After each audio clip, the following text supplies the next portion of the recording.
Okay, I want to show the audience another way to get down into a fire agate if you don't have saws and this, that, and the other. I'm going to start out with this piece of fire agate, which has quite the cap on it, chalcedonies and some quartzes. And then I'm going to use this bench lathe and little slitting discs. You can buy these on eBay for almost free. They make them, I think the largest I've seen is 2.5 inches in diameter.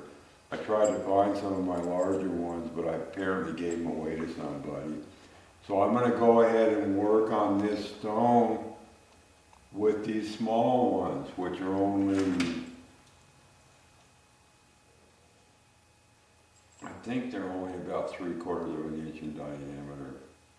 Yeah, they're basically 20 millimeters. So you're going to watch me working with a 20 millimeter slitter, diamond slitter is what you'd search for on eBay.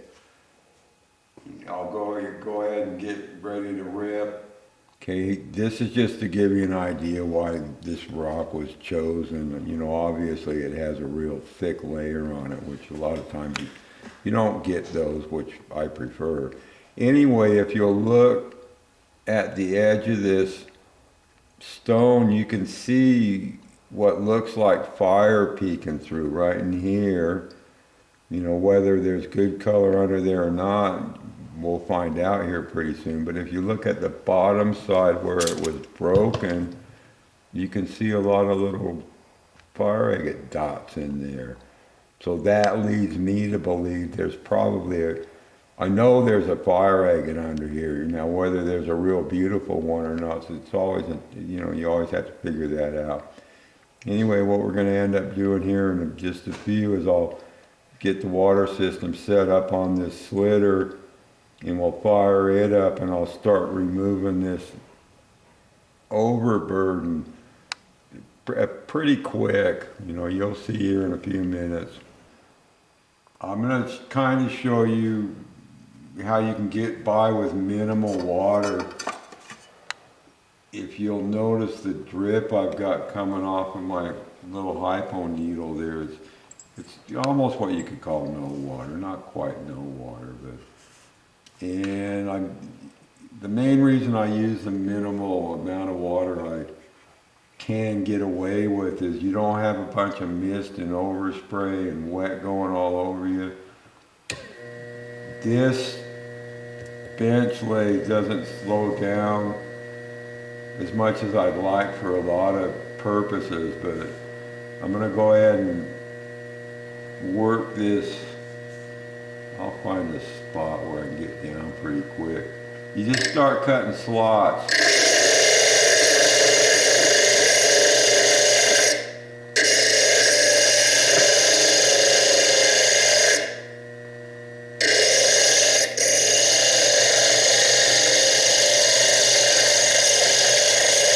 You can tell that I'm pushing pretty hard. Okay, once you start getting some slots, you just put a screwdriver in there and twist it. Screwdriver, twist, and that's gone. I'm going to go ahead and cut quite a few more slots before I do that again.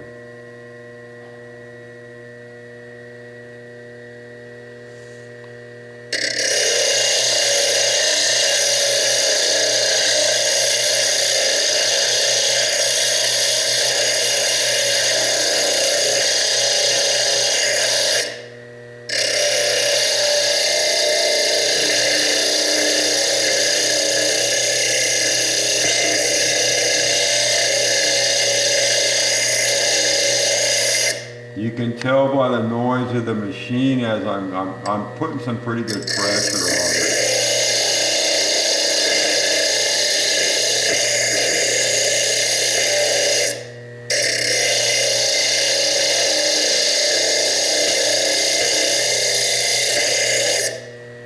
And again, you just pop it. If it doesn't pop, do a little bit of cross cutting on it.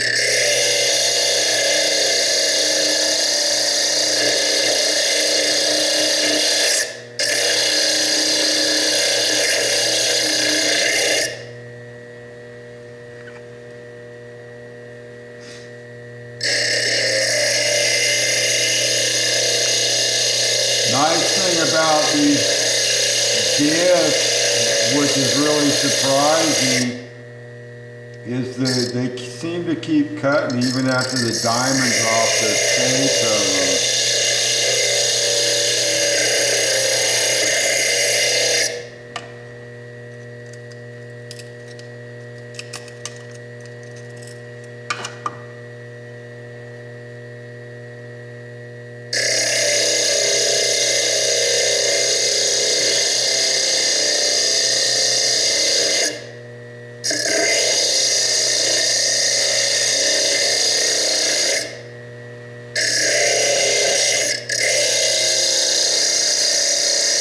You can even twist a little bit if you want. I prefer to use the screwdriver.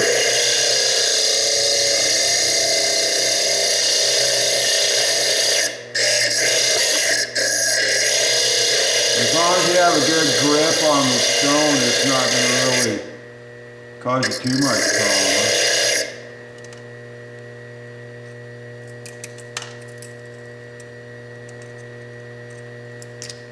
And had I been pursuing this with just coarse diamond burrs, I wouldn't already have anything off of it yet. Okay, I'm going to work on it for a minute or two more and then let Greg have a break because he needs one.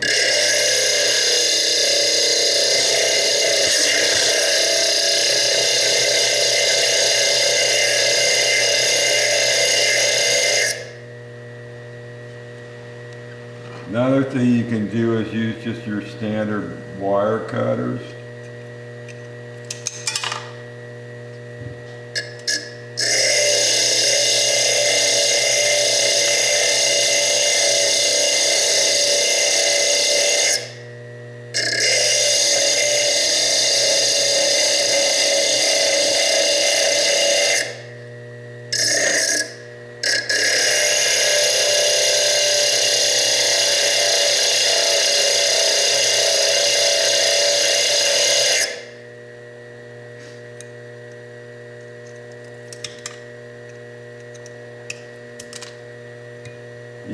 You can just go in there and see if it'll do it. Squeeze the wire cutter. See, that popped a lot off. That popped a lot off. Pretty much anything just to get the garbage out of your way. Go ahead and cut. Okay, now that I showed you the using the slitter and the screwdriver, and I showed this, you know, I'm just trying to show you ways to get this overburden off real quick. These are flat cutters, nippers. You can buy these at hardware stores. They use them for clipping tile and, you know, various other things. This crazy guy I used to sell opal with would use these to chip the edges of opal, which I thought was insane, but these don't always work that well, but we'll see. Look at that.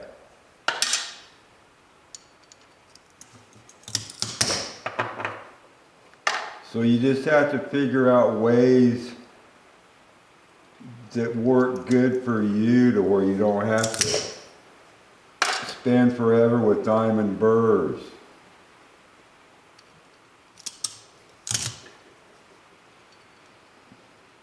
I know that Richard he's got some trick. I'm not really sure how it works for him. He kind of beats on, I think it's onto a piece of steel, or he's got a piece of steel where he beats on this stuff. And he's pretty competent, which he should be after 40 plus years. He's pretty competent on getting all this crap off. Okay, what I'll go ahead and do now is slice down in it a little bit more. We're getting down there. I don't think that's gonna pop. Nope. Okay, fire this. So I'm gonna go ahead and cut some more slots in this, and then we'll pinch some more and do this, that, and the other, and before we know it, we'll hopefully be down to the brown layer.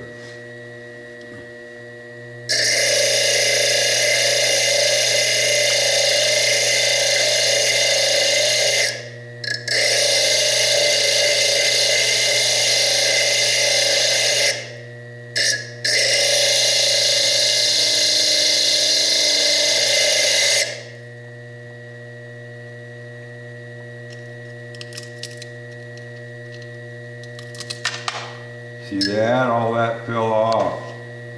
Right down to the brown.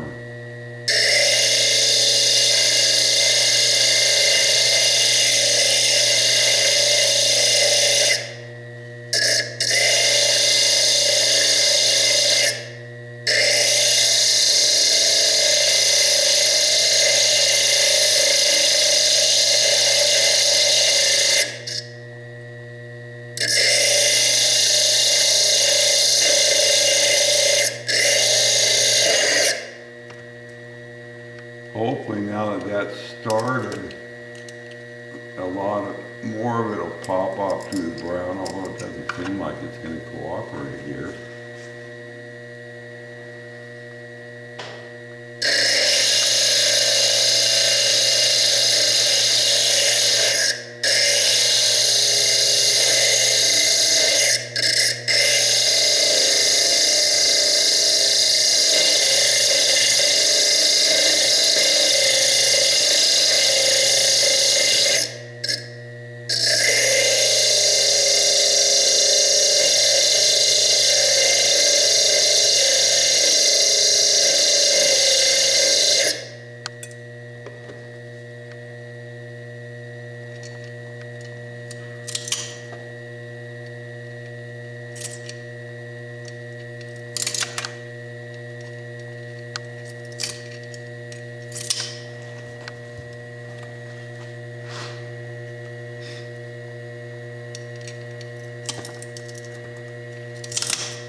Probably should have got a bigger screwdriver.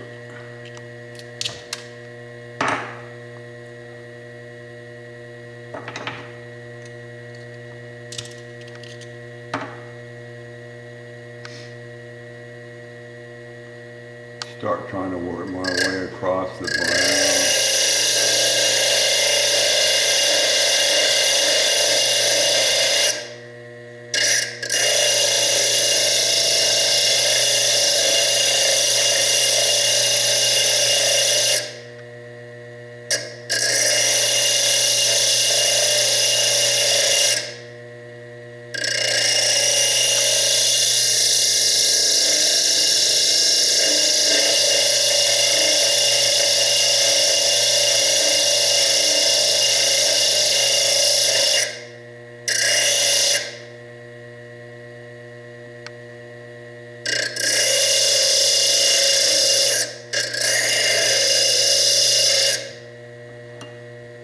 Stab my hand.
Can be a bit messy, but That's part of the sport of rock cutting. Okay, there's a V going down in here. I'm gonna see if I can't get most of the crap out of the way on it.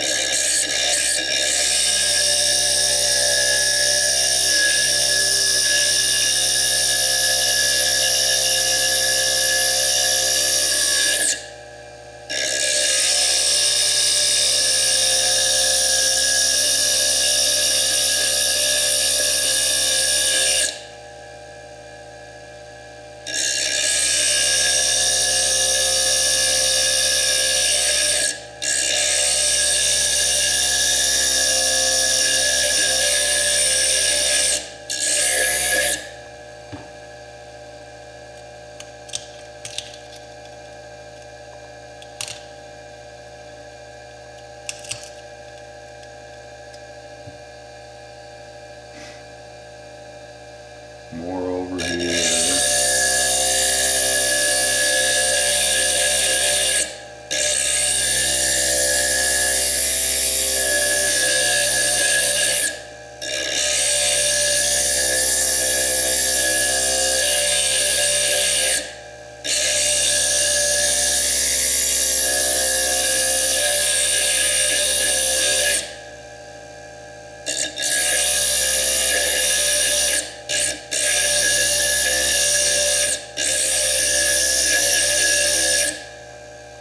One nice thing about when I video it, I can always put it on fast forward or double speed.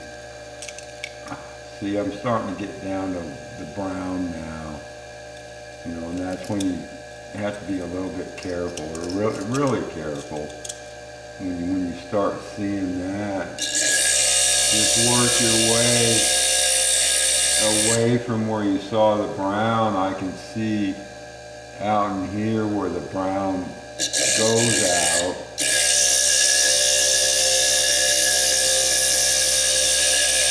Worst that'll happen, you'll cut right into the fire.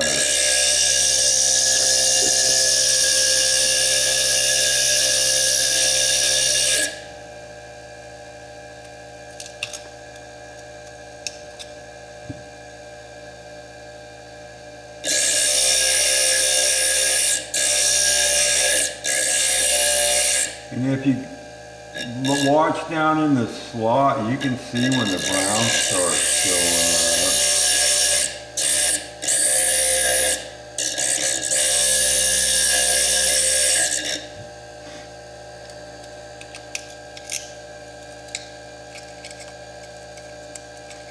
That one doesn't want to pop.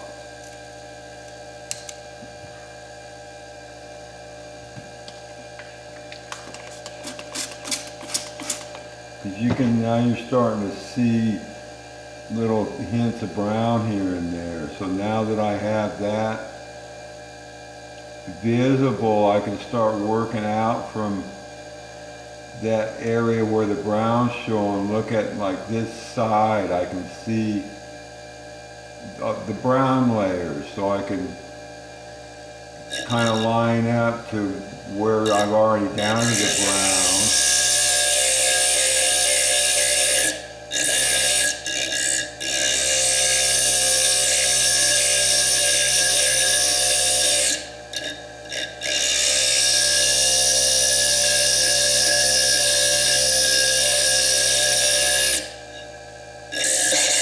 And again, if you watch your slot, oops.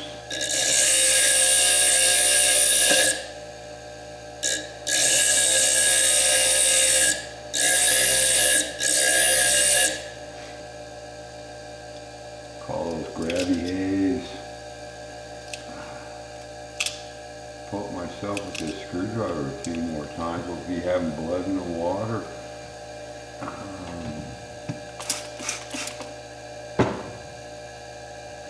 Down in that slot you can see the brown pretty good, so I'm going to go ahead and blast down a few times.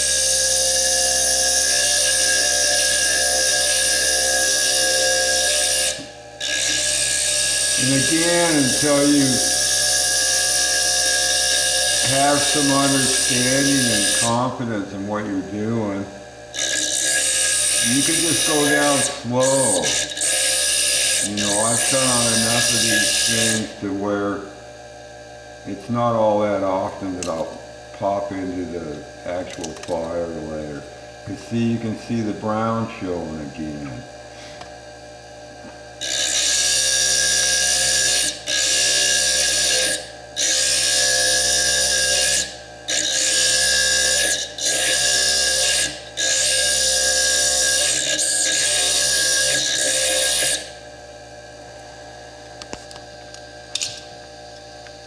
More of it just exposed. You know, and I'm not all the way down to the brown, I'm just down to a clear enough layer that you can see it. And you can twist this, like if I push sideways.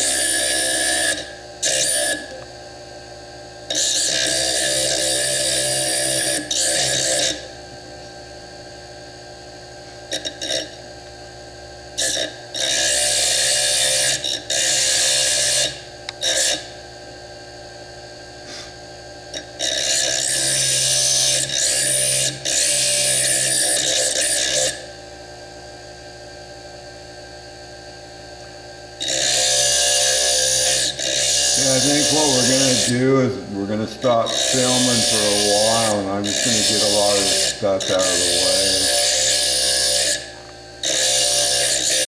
Okay, I just real quick went through and got the rest of the bulk crap out of the way. I got down pretty good to brown in a lot of places, and I'm hesitant to keep using the slitter, so now I put it's probably a 80 grit 1/4 inch burr on to get rid of some more of the junk.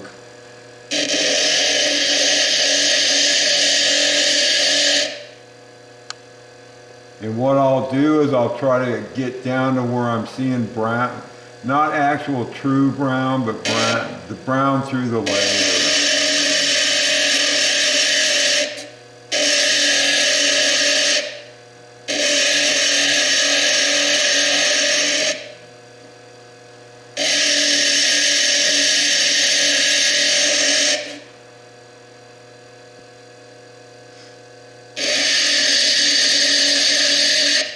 And I did just notice right here, I still have quite a thick layer over there.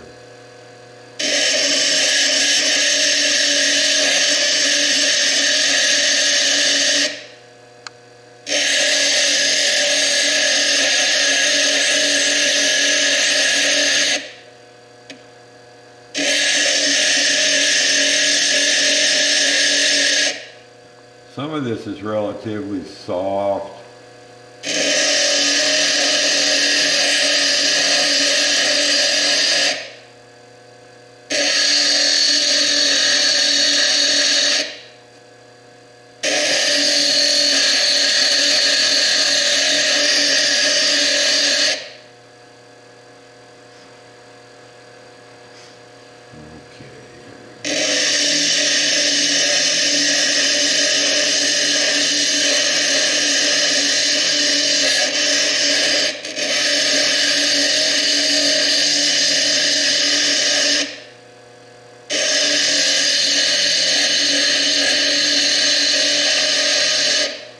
Can start seeing the brown again, or now.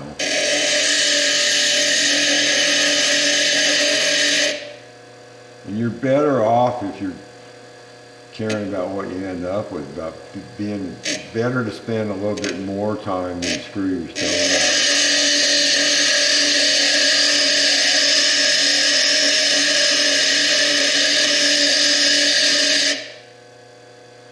You can see I'm slowly exposing that darker layer. Or this is probably a clear layer. I shouldn't be calling it a dark layer.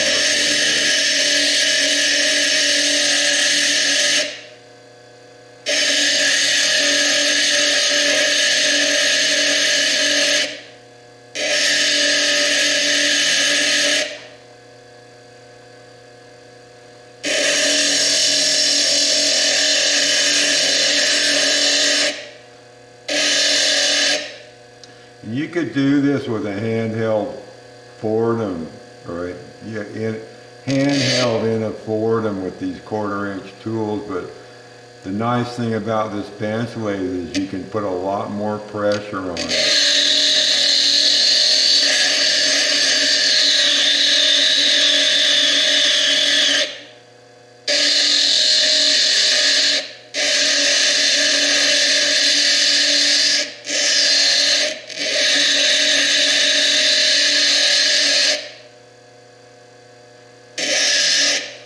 Okay, there's like a white area in here that's pretty thick overburden, so I'm just going to go straight up and down, straight up with the stone till I see something.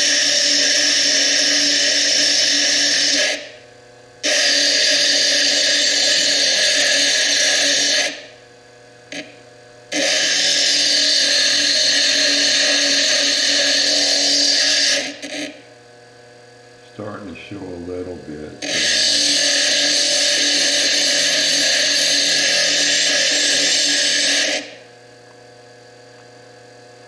Again, there's a valley there.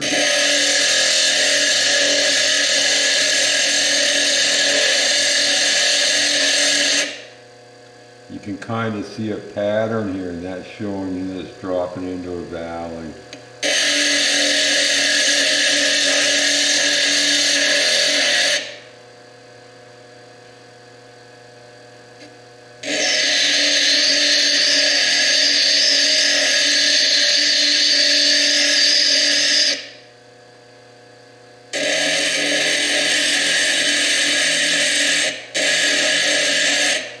You want to be careful when you're on the outer edges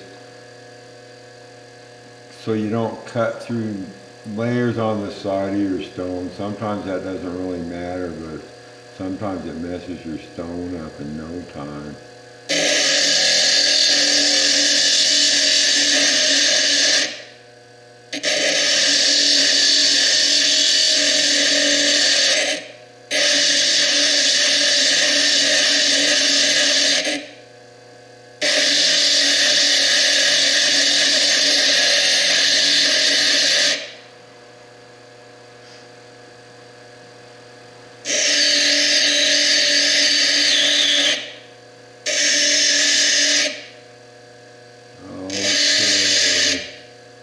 I'm going to go ahead and let the cameraman rest a little bit, and I'm going to get some of this junk out of here. I'll get it to where it's mostly showing this brown through a clear layer instead of boring you with me sitting here for another 10 minutes or so. Go ahead, Greg. Okay, here's, just to give you an idea, I was kind of bragging on the fact that I was getting close to the brown. Well, if you look here, you can see there's still easy 1/8 to 1/4 inch of chalcedony on top of this. So it's time to dive back in and get rid of some of that stuff. Okay, because there was still so much of the chalcedony layer on there and I was having difficulty seeing it, I went and put this flashlight that I use for my photography behind where the stone's going to be. It's high intensity, so when I go to work on the stone now, I'll be able to see through it, through the chalcedonies. So that's what we're going to do. Okay, here we go.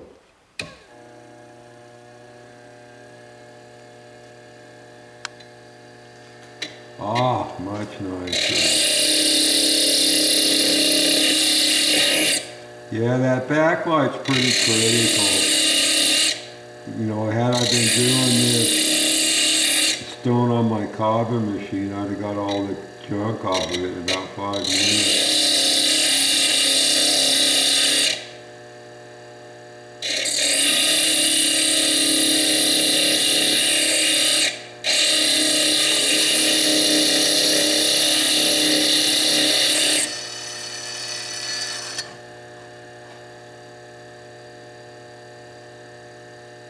It's pretty amazing when you have the backlight how you can see everywhere you need to work.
Okay, it's finally getting down to where it's,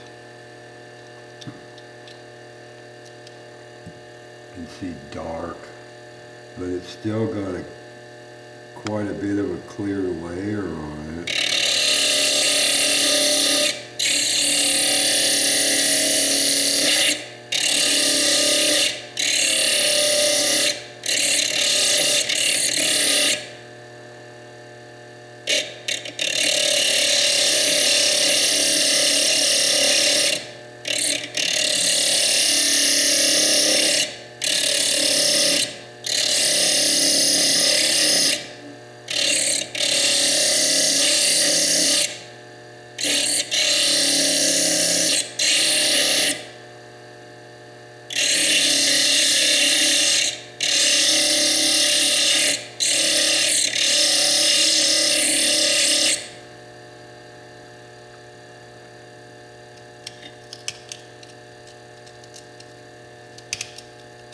And I'm not gonna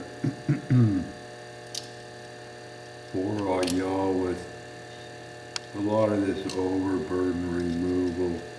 I'll go ahead and get down just a little bit more, and then off camera I'm gonna get a lot of this out of the way because it's just too boring.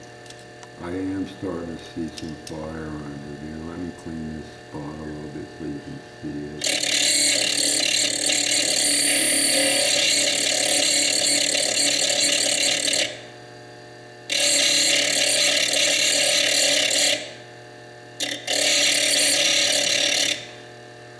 Can you see that, Greg? Going in. Yep. Okay, go ahead and cut it off. Okay, I'm just gonna real quick, in case I don't do a whole lot more on this video, I probably will, but just in case, I'm gonna go ahead and clean this end a little bit down to where you can see the fire real quick with an incredibly coarse burr. So let's see what we can see.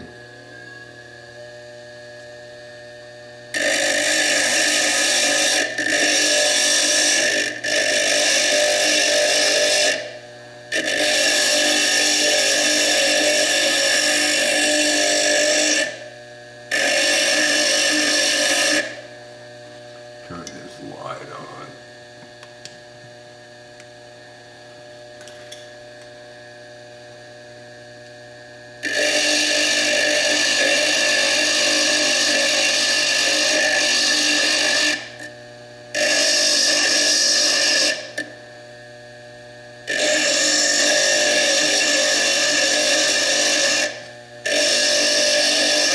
That backlight's critical, because I can see the clear.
Okay, what I'm going to do is go ahead and grind a little bit more.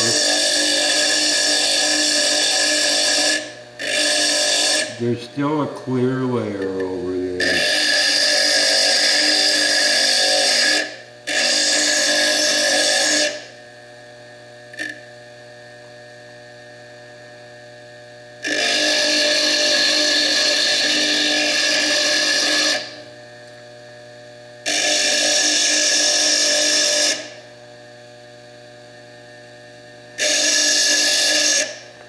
But this will give you an idea of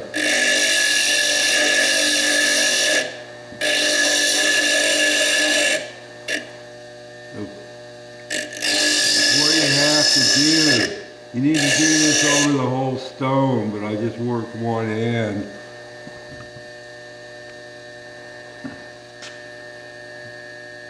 I don't know if that's showing up real good.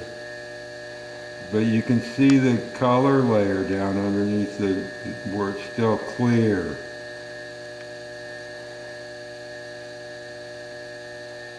You know, and I think what I'll end up doing before we come back over to this bench lathe is I'll go ahead and go over to my cobbing machine and just get the bulk of that junk off of there, because it's getting boring to me. It's got to be getting boring to the audience. And what we'll do next is I'll get 95% of that junk off of there, and then we'll come back over to the bench lathe and I'll start getting down to the fire and finishing it.